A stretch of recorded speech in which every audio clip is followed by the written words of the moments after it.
যথাগ্নে দাহিকা শক্তি রামকৃষ্ণে সমাজ্ঞয়া সর্ববেদ্যা স্বরূপাং তাং শারদাং প্রণমাম্যহম।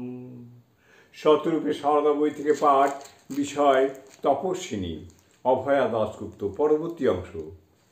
কিন্তু তিনি তো শুধু সংঘ জননী নন, মুষ্টিমেয় ত্যাগী সন্তান, যারা তার ভাষায় দেব শিশু, দেবের আরাধ্য ধন। তাদেরই তো জননী নন শুধু, যারা ত্যাগ করতে পারেনি বা ত্যাগ করতে শেখেনি, তাদেরও তো তিনি জননী।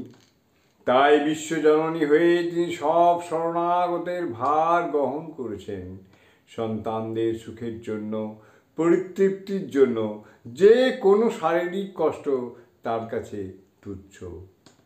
লোক দেখানো নয়, স্বার্থ কলঙ্কিত নয়, নীরব স্নেহস্নিগ্ধ সেবা, কেবল লোককল্যাণের জন্য সেবা।